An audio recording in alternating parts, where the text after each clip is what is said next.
Halo Kacruters, login ya di sini. Login ya di sini. Maksudnya ini informasinya. Iya. Ini kali pertamanya ini saya mengundang narasumber yang nggak kredibel, yang sudah malang melintang beberapa tahun ini di dunia otomotif, khususnya mobil second ataupun mobil terbaru dari keluaran pabrikan-pabrikan yang bersertifikasi di Indonesia. Maksudnya kan ada yang brand-brand yang nggak masuk di Indonesia, ya kan? Ini yang resmi ya? Yang resmi. Oke. Halo bro. Halo. Di ini boleh ngapain aja bebas. Bebas ya? Iya. Berarti kita sambil ngapain aja boleh ya? Ngapain aja bebas. Bro Imam, apa kabar? Alhamdulillah sehat bro. Saya sengaja mengundang Anda sebagai narasumber pertama.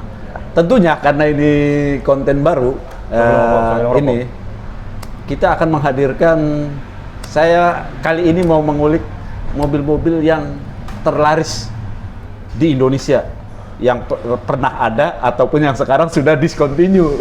Oke, udah kebaca nih. Udah kebaca ini. Yang terlaris, yang sekarang udah nggak ada lagi. Udah nggak ada lagi. Ini. Bukan nggak ada ininya, tapi nggak masuk. Di Indonesia udah nggak masuk lagi. Kebijakan dari APM Indonesia nggak masukin produk itu lagi. Iya. Ini sih menarik ya. Perlu kita analisis juga nih. Analisis juga. Yaitu tidak lain tiada bukan rajanya hatchback, Honda Jazz. Honda Jazz dari generasi pertama kebetulan sampai generasi ketiga yang beredar di pasaran Indonesia, ya kan? Atau lebih ininya terperincinya diperkenalkan 2003, tapi diproduksi masalnya atau dijualnya itu 2004 sampai 2021. Itu generasi ketiga. Sampai generasi ketiga. Generasi ketiga. Generasi keempat sebenarnya masih ada. Tapi kebijakan Honda Indonesia tidak memasukkan mobil tersebut. Alasannya apa? Nanti tonton. Kita analisis. Jadi kita analisis. Boleh setuju atau enggak? Bebas. Iya, opini kita ini mah. Opini kita ya. Iya bener banget sih, itu menarik ya. Jazz tuh sebenarnya dia muncul di tahun 2021 ya, Bro ya. Terakhir muncul 2021. Terakhir muncul 2021. Iya. Tapi pertama masuk atau pertama diproduksi 2001 loh. Ternyata 2001. Produk tapi globalnya, kita telat. Iya, kita di Indonesia telat, masuknya agak lama. 24 ya kan? 2024. Generasi pertama. Ya biasanya kan memang kalau Honda karakteristiknya gitu. Jadi di luar dulu, kita tahu lah Brio ya. Iya. Kan Brio sekarang juga jadi tulang punggungnya Honda sekarang. Honda salah satu tulang punggung. Iya, Honda. awalnya kan di dunia luar dulu, dunia luar lagi, di negara lain dulu, baru ketika udah ini nyoba dulu nih, masih CBU ya kan? Iya. Terus kalau udah oke, suka, baru produksi di Indonesia dengan CKD. Nah kalau Jazz ini ada sejarahnya nih bro. Nah, coba tolong, Anda sebagai praktisi ini otomotif. Iya, ini kan yang sesuai informasi yang saya dapat ya. Kalau di luar dia kan bukan Jazz namanya, Honda Fit ya. Iya, Honda Fit. Dia masuk di produksi awal di Jepang 2001. Iya. Di Jepang, kemudian dia mulai ekspansi ke negara-negara lain kayak Australia, Eropa, Amerika itu 2002. Iya. Dengan nama yang sama. Iya. Luar biasa. Lalu dimasuk di Indonesia ke pasar Asia Tenggara nih 2003. Ternyata 2003 ternyata ya. Masuk Thailand dan pasar Asia Tenggara lah. Pasar Asia Tenggara. Termasuk di Cina juga dia masuk 2004. Oh, bareng berarti sama Indonesia. Duluan Indonesia justru. Oh, 2003. Duluan Asia Tenggara 2003 ya. Iya. Oke. 2003. Kita 2003 hanya saja dijualnya kan baru di 2004. Dan penjualannya itu luar biasa. Coba. Memang pada saat itu ya, hatchback 2004 tuh belum banyak. Dia kompetitornya yang paling berat dan yang udah duluan masuk itu ada, kita ingat Suzuki Airio. Wow. Oh iya, lebih yang senior hatchback dia. juga. Oke, hatchback dengan juga. dimensi yang lebih besar. Fiturnya sebenarnya lebih bagus Airio loh. Iya. Ya kenapa ya dia nggak maksudnya saingannya kalah nih. Saingannya kalah. Oke. Saya sedikit beda informasi yang saya dapat ya. Jadi penjualan Honda Jazz itu dari mulai 2004 sampai 2021 itu sampai 300.000 29 unit. Ya. 300.000. 329.000 unit. Dari 2004 sampai 2021 tuh. 21. Gokil ya. Luar biasa ya. Iya ya. Dan pernah mencatatkan rekor tertinggi penjualan selama 1 tahun itu sampai 32.000 unit. Kita bedah Udah sedikit-dikit. Kita bedah sedikit-dikit. Tolong Kita bedah-bedah. narasumber kasih informasi yang kredibel. Kalau di Keunggulan, ini kan maksudnya masuk ke Indonesia kan ada 3 generasi nih. Ya generasi pertama, kedua, dan ketiga. Menurut Bro Imam, dari 3 generasi tersebut, apa kelebihan dan kekurangannya? Dan secara pribadi Mas Imam prefernya ke generasi keberapa? Jadi kan 3 generasi nih ya, Iya. walaupun ada facelift-nya di generasi-generasi Oke. tersebut. Kalau Tapi anggap aja kita 3 generasi, Tiga karena generasi mesinnya kan udah berubah semua tuh. Iya, 3 generasi lah. Sebenarnya di gen awal ini dia ada 2 mesin. Ada 2 mesin, 1500 dan 1300. 1.300 ya, tapi Tapi- nggak populer ya yang 1.300 ya? Nggak masuk. Iya. Oh, nggak masuk di Nggak masuk Indonesia? di Indonesia. Oke. Jadi yang cuma masuk di Indonesia tuh gen awal, gen yang 1500. Itu 2 tipe juga, ada ADSI, ada VTEC. VTEC. Nah, tenaganya beda-beda nih. Oke. Dia yang 1000 yang ADSI itu setengahnya lah dari yang VTEC. Kalau yang VTEC tuh 16 valve, asik. Ini mesin-mesin. Kalau yang ADSI itu cuma 8 valve. Wih. Tenaganya jauh. Jauh lah ya. Yang ADSI 98 PS, kalau yang VTEC-nya hampir kayak yang sekarang, Iya. 110 PS, tapi masih di bawah yang generasi terakhir. Iya. Jadi yang secara kualifikasi mesin di bawah dia nggak masuk ke Indonesia ya. Iya. Berarti emang sejarahnya dari Indonesia itu semua unit-unit mobil yang masuk ke Indonesia itu pasti seri tertingginya. Seri tertinggi, karena orang Indonesia kan suka Oh, iya. seri tertinggi. Itu spesialnya. Iya, Jadi ada 2 VTEC. mesin ya. Dan transmisinya masih CVT. CVT. CVT ternyata dari Oke. awal masuk Jazz itu menggunakan transmisi CVT. Berarti Jazz hitungannya salah satu pencetus juga ya, yang transmisinya CVT Honda Iya. ya. Dari 2001 loh, hitungannya kan Dari 2021. 2021, iya. Ya udah, CVT. menggunakan CVT, bukan AT ya. Bukan AT. Iya. Tapi Di mana di waktu itu masih populer banget AT ya. Nah, tapi beda di Gen 2 Gen 2? yang kode sasisnya G8. Nah, Dia balik lagi menggunakan transmisi AT konvensional. kira-kira kenapa? Nah, ini perlu kita analisis tuh. Nah, tapi ini sebelum kita mengarah ke itu kan berarti dari 3 generasi itu, yang pertama otomatiknya pakai CVT, Iya. terus generasi kedua itu kembali lagi ke AT, terus generasi ketiga kembali CVT lagi ke lagi. CVT lagi ya. Iya. Kira-kira apa alasan terbesarnya tuh? Kita sempat dapat informasi dari salah satu sales senior ya, dari Honda. Katanya waktu CVT di gen awal itu belum sempurna, masih banyak kekurangan. Kekurangannya ya susah untuk benerin CVT-nya itu Oke. dan lain sebagainya. Nah, jadi masih banyak di problem-problem di Iya, CVT-nya akhirnya ya. Jazz kembali menggunakan di G8 menggunakan transmisi AT. Otomatis. AT Ya. otomatis. Ah. Mesinnya sama 1500. Oke. Tenaganya lebih besar dibandingkan gen awal. Ah. Jadi 120 PS. Udah mirip gen 3-nya. Buset. Itu. Dan itu yang paling laku kan 2007. Yang generasi kedua ya? Iya, peralihan antara generasi pertama dan generasi kedua mencatatkan rekor penjualan juga itu. Ya kan? Iya. Jadi artinya makin disukai nih Iya, Jazz ya. di generasi kedua. Ya banyak makin disukain, apalagi transmisinya AT, makanya tuh diburu tuh Iya. yang G8. Harganya masih sangat bertahan ya. Masih sangat bertahan. Terus ada pedal shift-nya dia. Wih, udah lengkap juga ya. Lengkap banget. Ya. Lengkap banget. Ya sampai tahun 2014. Sampai 2014 Iya, di terus G8. berubah lagi ya. Berubah lagi. Jadi CVT lagi. Jadi ya? CVT Atau lagi. GK5. Iya, GK5 bener banget. Dengan wajah yang Baru. berbeda. All new kali ya. All new kali ya. Ya benar bisa jadi. Nah, Mas Imam, itu kan udah 3 generasi ya. Bagaimana menurut Mas Imam, Bro Imam, perkembangan modelnya tuh dari generasi pertama, kedua, sampai ketiga tuh?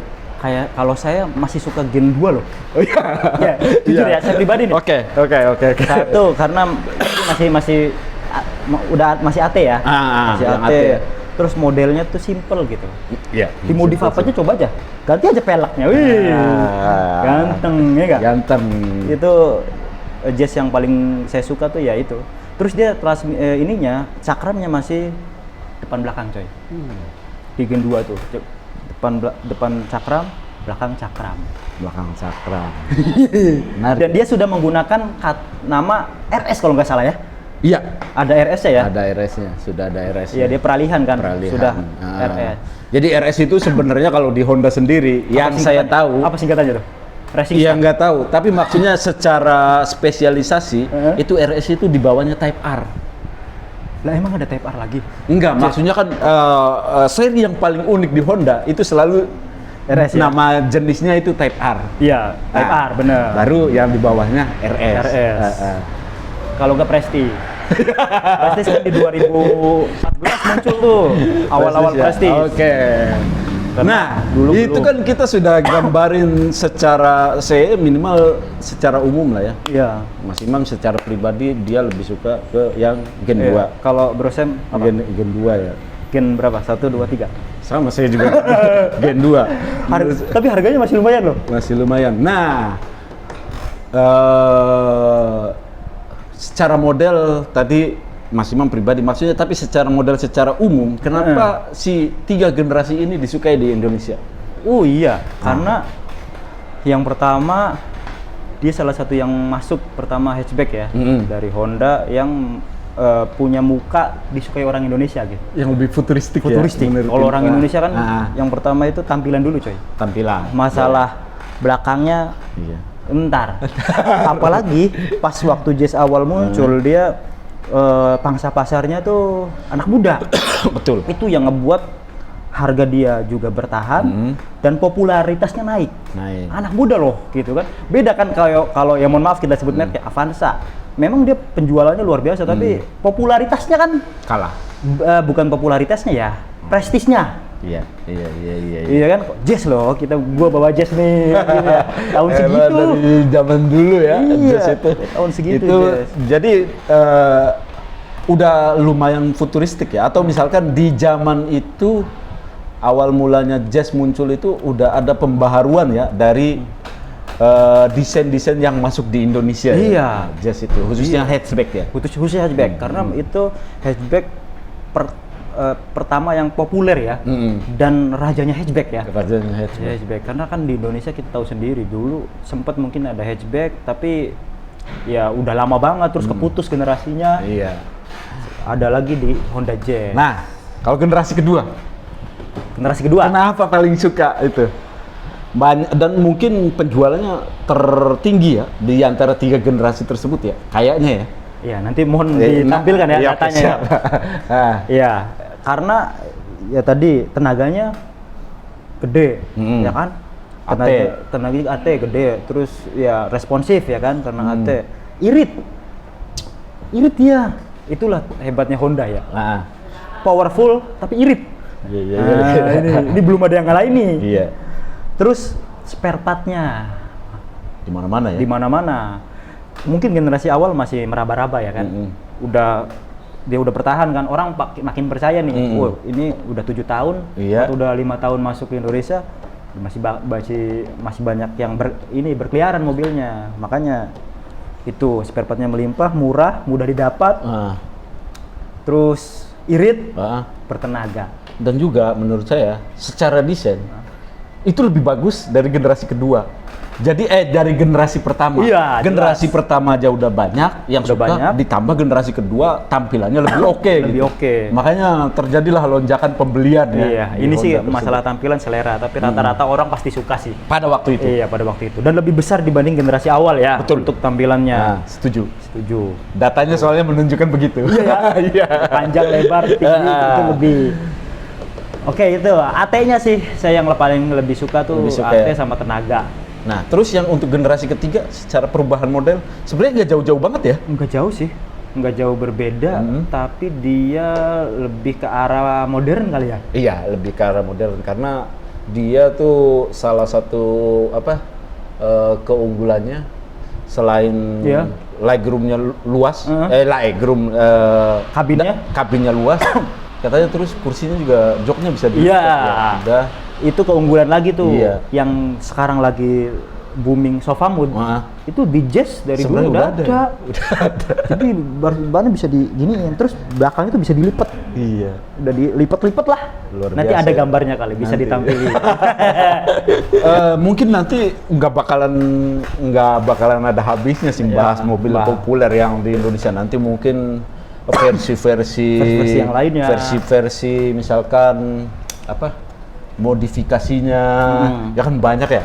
Karena banyak pengguna, banyak melimpah juga spare part-nya. Tentunya ide-ide untuk modifikasinya juga sangat banyak untuk Jazz ini. Jazz tuh nggak habis. Iya. Akal buat modifikasi, ya kan? Iya betul. Nah sekarang, kenapa alasan Honda Indonesia mendiskontinukan atau menstop produksi Jazz ini? Cuma sampai generasi ketiga. Kenapa ini? Padahal Rajanya hatchback. Tidak ada dalam sejarah hatchback yang bisa melampaui penjualan dari Honda Jazz. Betul. Yaris kalah. Kenapa Mas? Kalau menurut saya untuk generasi keempat, ini menurut saya yang mengacu pada informasi yang berkeliaran ya. Data-data di internet lah. Data-data di internet. Mungkin teman-teman boleh yang punya persepsi lain. Yang paling dominan adalah desainnya. Sekarang kan Honda makin lucu, generasi keempat. Iya nggak? Iya. Itu salah satu faktor utama kenapa APM nggak mau masukin Jazz ke Indonesia di generasi keempat. Oke. Ya mungkin dia juga udah berdasarkan riset sendiri. Iya, pasti riset lah. Pasti riset dari beberapa responden mungkin ya. Kelihatan tuh ya daripada nyoba-nyoba kan. Tapi kalau saya sih kurang setuju itu ya, desain ya. Kalau menurut saya, coba aja dulu gitu kan. Iya. Daripada ganti hatchback City kan. Karena iya itu kan udah isu ini banget ya. Kenapa diganti jadinya hatchback City? Nah sekarang ini saya bertanya tentang spesialisasi Mas Imam nih sekarang. Aduh, apa ya kenapa Honda yang sudah discontinue, khususnya Jazz, itu masih banyak diburu oleh orang Indonesia loh. Bahkan harganya bertahan ya. Bahkan harganya terbilang bertahan. Kita keliling-keliling showroom aja, kalau nemu Jazz 2017 masih di atas 200. Ya. Apa kira-kira alasannya Honda Jazz ini walaupun sudah discontinue tapi masih banyak diburu oleh orang Indonesia? Iya, kalau menurut saya lagi dan berdasarkan media-media riset lah, media-media. Itu Honda tuh terkenal dengan desain mobilnya yang futuristik. Bagus gitu. Kalau itu saya setuju, benar. Dibandingkan brand Jepang lainnya ya. Honda paling berani untuk masalah desain. Coba aja lihat. Khususnya Jazz ya. Khususnya Jazz. Dan sekarang juga keren-keren. Bener, saya setuju. Sekarang gila. ada di video kita Accord. Nah, itu satu. Futuristik. Terus saya pengguna Honda juga, bro. Oh, apa sebenarnya spesialisasinya Honda tuh secara umum? BBM-nya irit. Dengan mesin 1500 cc dan tenaga 120 PS. Itu punya kita aja 13,6. Dalam kota loh. Dalam kota. Ada bahkan yang 15 ya. 15 benar. Kalau nggak percaya teman-teman nanti saya fotoin. Itu nggak di riset itu. Ya saya sering pakai malah masalahnya mobil itu. Dengan merek yang sama loh. Iya. Mesinnya kan mirip, beda konfigurasi aja. Iya, sama fitur-fitur kan. Iya, itu irit BBM. Jadi Jazz itu terbilang irit. Menurut data juga itu dalam kota itu 12 Mas Imam. 12, sekian per liter. Lebih irit kita berarti. Nah, tapi kalau misalkan luar kotanya itu sampai 17. Kita mungkin bisa lebih coy. Iya. Mobil kita nih dimensi lebih gede. Irit. Terus ini yang paling mungkin jadi pertimbangan. Itu satu futuristik, dua irit BBM, bahan bakar. Yang ketiga harga jual kembalinya bertahan. Itu sih nggak diragukan sih emang. Khususnya untuk Honda Jazz. Nggak semua mobil loh. Nggak semua mobil. Walaupun satu pabrikan Honda, nggak semua mobil Honda itu harganya bertahan. Mobilio harganya hancur-hancuran. Hancur-hancuran dia. Jazz mungkin teman-teman beli Jazz pada saat itu harga sekian dijual gitu-gitu juga. Sekian. Kemarin saya baru tahu kemarin ada Honda Jazz RS tahun 2017 second loh ya, 2017 itu masih harganya 200. Di atas 200. Di atas 200 malah. Ngalahin HR-V yang harganya jauh lebih tinggi. Itu luar biasa. Itu luar biasa. Harga jual kembali itu Tiga. Ada lagi? spare part murah. Wah, melimpah. spare part-nya melimpah. Murah mah relatif ya. Murah relatif, tapi melimpah. KW-nya melimpah. Tapi melimpah. Jadi ada, makanya tadi kita sempat singgung, teman-teman mau modifikasi Jazz seperti apapun tersedia karena spare part-nya banyak. Betul. Iya kan? Jadi Saya setuju. apalagi Gen Z kan ya, atau Iya. anak muda yang suka modifikasi, jadi itu terfasilitasi dengan melimpahnya spare part. Spare part dan modifikasinya Dan melimpah. Jadi modifikasinya. segala umur masuk gitu. Iya. Apalagi anak-anak muda yang Iya. pengennya tuh dilihat, wih, jadi kan. Itu sih. Itu ya. Itu. Mungkin ada tambahan nggak? Ya, kata penutup, conclusion buat Jazz. Harapan terhadap Jazz nih. Saya harap kita harap Iya. Just masuk lagi ke Masuk lagi ke Indonesia ya. Tentunya ya mungkin ya bisa jadi sih ngeluarin versi terbaru nggak futuristik, tapi ya beresiko sih ya. Tapi katanya Gen 5 mau masuk. Oh, mau masuk ya? Mau masuk karena modelnya udah Futuristik lagi. Udah cakep. Udah cakep. Udah Indonesia banget gitu kan. Oke. Itu. Walaupun ya banyak ya ini tadi kan kita ngomongin plus semua ya. Meskipun ada minusnya. Pasti. Pasti Namanya kayak produk ya kan. suspensi yang kaku itu sih banyak pengakuan orang. Tapi menurut saya segitu cukup lah ya. Cukup lah ya. Karena kan dia ngejar aerodinamis. Aerodinamis. Ramping banget ya. Memang. Mungkin itu aja bro. Itu aja ya. Oke, Catch Router login aja. Siapa tahu ini jadi referensi mobil teman-teman yang pengen memiliki mobil terkuat secara penjualannya, terus juga banyak modifikasi desainnya yang bisa diterima. Apa sih? Oh ini itu aja. Itu aja, Mas Imam. Ya. Kata penutup ada? Kata penutup, pilihlah mobil sesuai kebutuhan. Oke. Dan carilah harga yang bertahan. Just contohnya. Oke, bye-bye Catch Router.